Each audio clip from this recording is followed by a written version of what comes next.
Hi, I'm John Kursky, and in this video, I'm going to show you how to leverage the Power Query Lint API to lint your Power Query code in an Azure DevOps repo.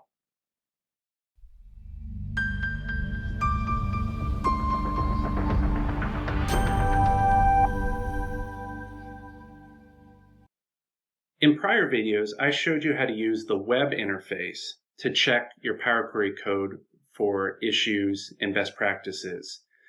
Now I'd like to show you how you could leverage the API so that if you're using the new Power BI project format in Azure DevOps, how you can build a pipeline to check for those issues every time you commit changes to your repository. So let's take a look.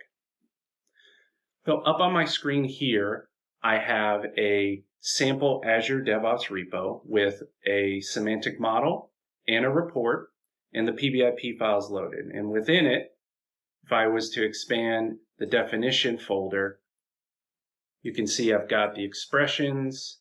I also have where my tables are located, all these in the tabular model definition language. Now, I would like to make sure that every time there's been a change to those Tyndall files, the linter is automatically checked, or the Tyndall files are automatically checked against the linter to make sure that potential issues and best practices are adhered to. So how do we do that? Well, first, what you'll need to do is go to the pipelines and the library. And what we want to do is, in order to leverage the API, we need to have a subscription key, which I'll show you here in a second, but we need to store that securely. So what we'll do is go to pipelines, go to library, and we're going to create a new variable group. And we're going to name that variable group pqlint underscore variables, and we're going to add a new variable, and I'm going to make sure that I click on the lock, and I'm going to name that variable pqlint underscore subscription key, and then I need to get the subscription key. So if you've signed up for Power Query Lint Pro, all you have to do is go to the API access, and when you load this page, it gives you a little information about how to leverage this API, but it also gives you a place where you can copy that key, or if you need to renew the key for security purposes, you can get a new version of that key. But I'm going to copy this key, and I'm going to place it securely in my variable group. And I'm going to hit save. And so at this point, I have the subscription key stored in my Azure DevOps repository that I can leverage securely. Now, the next thing I'm going to do is I'm going to create a new pipeline. And I have a sample code up on GitHub, and I'll provide a link in the description where you can copy this file. And I'm going to go to pipelines. I'm going to create my first pipeline here. Click the Azure repo, because that's where I'm storing my Power BI project files. Click the repository. I'm going to select the starter pipeline. And I'm going to clear out the starter pipeline and paste in the code that I have out on Git. Now let's take a look at this code just a little bit. Let me zoom in. What it's doing is it's actually looking for any changes to the main branch, and you can update it to have some different branch policies or looking at development or test. I'm also making sure that it's looking at specifically when Tyndall files update.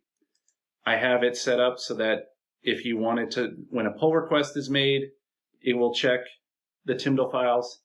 And then right here, that variable group that we created is referenced here. So that way this pipeline can get the subscription key and make sure that when it issues the API request, it has a subscription key to authenticate.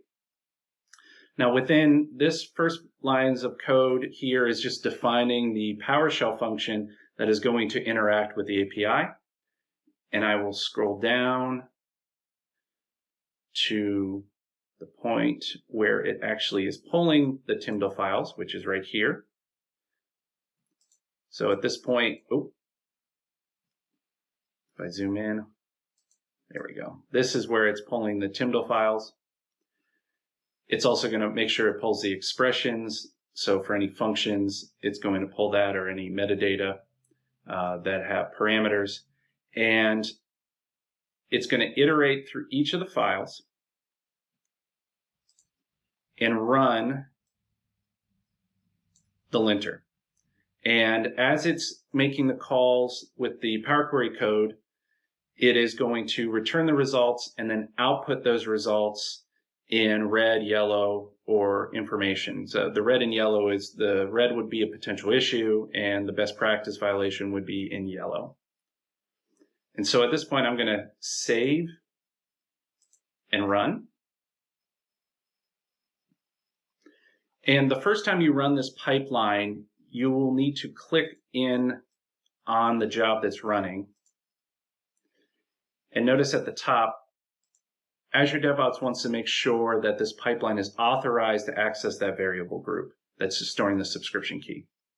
So you're going to click View, you're going to click Permit, you're going to get asked again, do you want to permit? And now the Azure DevOps pipeline will start running. And within a couple minutes, it should iterate through all the TIMDL files and output the results.